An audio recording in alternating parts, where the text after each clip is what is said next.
स्वागत है दोस्तों, मैं रोहित चक्रवर्ती, आपका कॉर्पोरेट गुरु। आज आपके सामने एक अलग ही टाइप का प्रोडक्ट लेकर आया हूं। अगर प्रोडक्ट नहीं बोलूंगा, ये एक डिस्कशन है जो लेकर आया हूं। इसका नाम है आर्ग्यूमेंट। हमारे सेल्स की जिंदगी में ये आर्ग्यूमेंट शब्द बहुत आता है। तर्क वितर्क भी बोल सकते हैं इसको, आर्ग्यूमेंट भी बोल सकते हैं। ये हमारे सेल्स भाइयों के लिए है जो कि रोजमर्रा की जिंदगी में मार्केट में जाते हैं और इस आर्ग्यूमेंट को मिल ही लेते हैं। सो आर्ग्यूमेंट के बारे में अगर हम बोलेंगे तो आर्ग्यूमेंट का सबसे बड़ा प्रॉब्लम है ऑब्जेक्शन। ऑब्जेक्शन का नाम सुनते ही सेल्स वाले के दिमाग में आता है, यार आज तो दाल नहीं गलेगी। ये पार्टी ऑब्जेक्ट बहुत करता है, ये पार्टी क्वेश्चंस बहुत करता है। सो आज जो हमारा डिस्कशन है ये पूरा का पूरा ऑब्जेक्शन पे ही बेस्ड है। सो ऑब्जेक्शन का दिमाग में आते ही हमारे दिमाग में तीन टाइप के क्वेश्चंस आते हैं कि ये तीन टाइप के ही ऑब्जेक्शन हमें मार्केट में मिलते हैं। पहला ऑब्जेक्शन कि प्रोडक्ट अप्रूव्ड नहीं है। क्लाइंट के पास जाओ, जाते साथ ही पहला चीज क्लाइंट बोलता है, यार तुम्हारा तो प्रोडक्ट लिस्ट में ही नहीं है, कहां से माल डालोगे, या तुम्हारा प्रोडक्ट लिस्ट में ही है, क्या बेचना क्या खरीदना। बहुत बड़ा प्रॉब्लम है ये हमारे जिंदगी में, सेल्स की जिंदगी में बहुत बड़ा प्रॉब्लम है कि प्रोडक्ट अभी तक कस्टमर के लिस्ट पे ही नहीं जाया है, अप्रूव्ड ही नहीं है। ऐसी अवस्था में सेल्स वाला करे तो क्या करेगा सेल्स वाला करेगा। सेल्स वाले को क्या करना है उस टाइम पे वही हम बताएंगे। सेल्स वाले को साइट पे या कस्टमर के ऑफिस में अक्सर चक्कर लगाने पड़ेंगे, रोज चक्कर लगाने पड़ेंगे। रिलेशनशिप बिल्डिंग करना पड़ेगा लोगों से, वहां पे बैठने वाले लोगों से, वहां के अधिकारियों से रिलेशनशिप बिल्डिंग करना पड़ेगा। आपको जाना पड़ेगा, मिलना पड़ेगा, बात करनी पड़ेगी, हो सकता है चाय भी पीना पड़े। एक बार रिलेशनशिप बन गया, दूसरा स्टेप होता है डेमोन्स्ट्रेशन या सैंपलिंग करने का। आपको अपने प्रोडक्ट को वहां पे सैंपलिंग करवाना पड़ेगा, डेमोन्स्ट्रेट करना पड़ेगा, दिखाना पड़ेगा कि हमारा प्रोडक्ट भी उतना ही अच्छा है जितने आपके प्रोडक्ट लिस्ट में जो प्रोडक्ट्स है उसके बराबर का है, या शायद उससे और अच्छा है। जब तक ये चीज सामने वाले को दिखे ना, ध्यान से सुनिए, जब तक ये चीज सामने वाले को दिखे ना और चमके ना, तब तक आपको सक्सेस नहीं मिल सकता। जब तक ये आपका प्रोडक्ट सामने वालों को दिखता नहीं है और उसको चमकता नहीं है, तब तक आपको सक्सेस मिलना बहुत कठिन है दोस्तों। तो यही है एकमात्र सॉल्यूशन। अगर आपका प्रोडक्ट अप्रूव्ड नहीं है, कस्टमर के लिस्ट में नहीं है, आपको पहले रिलेशनशिप बनाना पड़ेगा उनके अधिकारियों से। उसके बाद आपको अपने प्रोडक्ट को डेमोन्स्ट्रेट या सैंपलिंग करा के आपके प्रोडक्ट को अप्रूव कराना पड़ेगा। बहुत बड़ी बड़ी कंपनियां हैं, सिप्ला, गनमार्क, जो कि मार्केट के बाहुबली माने जाते हैं। इनको भी दिक्कत आती है। आपको क्या लगता है इनको दिक्कत नहीं आती? आती है। डॉक्टर्स के पास जाते हैं इनके सेल्स वाले, जाके सैंपल छोड़कर आते हैं, डेमोन्स्ट्रेट करते हैं अपनी चीजों का, जाके रिलेशनशिप बनाते हैं डॉक्टर्स के साथ, जाके बड़े बड़े बिल्डिंगों के अधिकारियों से जाके मिलते हैं, बड़े बड़े हॉस्पिटल्स के अधिकारियों से जाके मिलते हैं, तब जाके इनका प्रोडक्ट वहां घुसता है। दोस्तों, मार्केट में कंपटीशन हर विभाग में है, हर इंडस्ट्री में है। गेम वही बनाता है जो अपने प्रोडक्ट पे भरोसा करे और अपने प्रोडक्ट को सही तरीके से दिखा पाए, सामने वाले को समझा पाए। क्योंकि मार्केट में हर प्रोडक्ट हर जगह अप्रूव नहीं होता।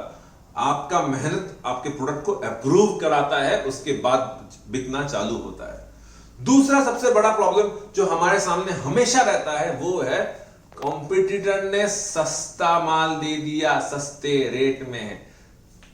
कस्टमर बोलता है बेटा सस्ता है तो अच्छा है। कस्टमर हमेशा बोलता है बेटा सस्ता है तो अच्छा है।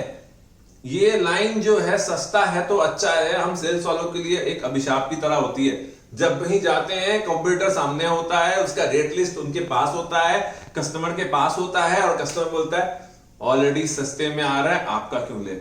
इसको तोड़ने का एक ही मंत्र है कि आपको आपका कनेक्शन वहां पे बढ़ाना पड़ेगा। आपको आप साइट पे या कस्टमर के ऑफिस में बार बार चक्कर लगाने पड़ेंगे, रिलेशनशिप बनाना पड़ेगा, कस्टमर के साथ मोर और बहुत ज्यादा मिलना पड़ेगा। आपको अपनी प्रोडक्ट की सुपीरियरिटी दिखानी पड़ेगी कि आपका प्रोडक्ट सही में ज्यादा अच्छा है, आपका प्रोडक्ट दूसरे प्रोडक्ट से काफी ज्यादा अच्छा है। ये करने के बाद आपको वहां पे सैंपलिंग करनी पड़ेगी, डेमोन्स्ट्रेशन करना पड़ेगा, ये दिखाना पड़ेगा कि आपका प्रोडक्ट सही में दूसरे प्रोडक्ट से काफी ज्यादा अच्छा है। छोटा एग्जांपल दूंगा, आईफोन सभी यूज करते हैं, आप भी यूज करते होंगे आईफोन, मैं भी यूज करता हूं आईफोन। एप्पल ने ये आईफोन का मंत्रा इतना अच्छा से पकड़ा है कि आज मार्केट में एप्पल के इतने प्रोडक्ट्स होने के बावजूद आईफोन जो चमकता है वो बाकी प्रोडक्ट्स नहीं चमकते। क्योंकि रीजन है इसके पीछे ये कि आईफोन का मार्केटिंग स्ट्रेटेजी ही अलग है। आईफोन का कंपटीशन में अगर देखा जाए Xiaomi एंड सैमसंग भी आते हैं, बल्कि सस्ते दामों में आते हैं, आईफोन काफी महंगा आता है। तो आईफोन कैसे बिकता है, कैसे बेचता है आईफोन? एप्पल का मंत्रा ही यही है कि वो अपने कस्टमर के साथ रिलेशनशिप बनाता है, व्यवहार बनाता है। जगह जगह में होर्डिंग्स लगते हैं, मॉल्स में अपना आउटलेट लगाता है, लोगों को फोन देता है हाथ में टच करने के लिए, फील लेता है। ध्यान से सुनिए, एक बार कोई कस्टमर आईफोन यूज करना चालू कर दे, एक बार उसका प्रोडक्ट बिक जाए, वो कस्टमर हमेशा उस आईफोन कंपनी या एप्पल का साथ जुड़ जाता है। कहने का मतलब क्या है? सेकंड पार्ट में आता है इसका कस्टमर केयर रिलेशनशिप, इसका व्यवहार, जो कि एप्पल कभी नहीं छोड़ता अपने कस्टमर के साथ। पकड़ के रखता है, कुछ प्रॉब्लम है रिप्लेस कर देता, फीडबैक लेता है, मॉनिटर करता है कि क्या यूज कर रहा है ये कस्टमर, दूसरा फोन तुम्हें तो नहीं जा रहा, गैजेट्स क्या यूज कर रहा है, हर चीज की मॉनिटरिंग करता है।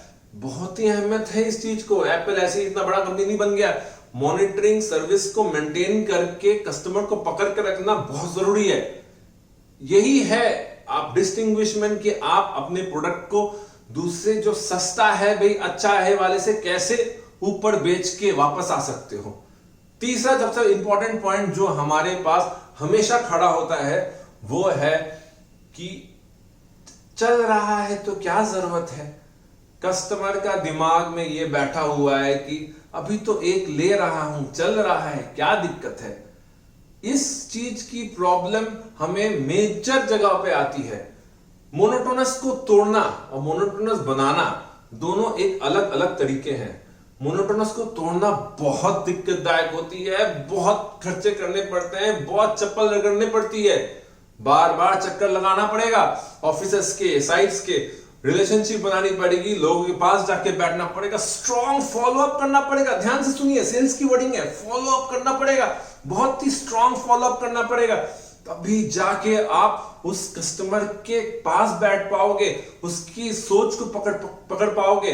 ध्यान सुनिए, आपको अगर उस कस्टमर को अपने प्रोडक्ट में कन्वर्ट करना है, कस्टमर को सबसे पहले खुश रखना पड़ेगा, उसकी रिक्वायरमेंट को समझना पड़ेगा, उस रिक्वायरमेंट को फुलफिल करना पड़ेगा। सबसे बड़ा एडवांटेज है इस चीज में कि एक बार कस्टमर अगर डाइवर्ट हो जाता है आपके प्रोडक्ट पे, वो हमेशा आपके प्रोडक्ट पे रहेगा, क्योंकि आपने उसके साथ बहुत बड़ा बॉन्ड बना लेते हैं, बहुत एक स्ट्रॉन्ग सा बॉन्ड बन जाता है उसके साथ। वो कस्टमर आपका लॉयल भी हो जाता है और हमारी भाषा में बोलते की अकाउंट बन जाता है। बहुत बड़ा एग्जांपल है हमारा इस सब्जेक्ट का आपका इंडियन पॉलिटिक्स। बात है इंडियन पॉलिटिक्स में ऐसी बात है जो हमें कुछ भी सिखा जाती है। एक गवर्नमेंट चलती है, हम लोग को प्रॉब्लम होता ही नहीं उस गवर्नमेंट से, हो रहा है, चल रहा है, क्या दिक्कत है।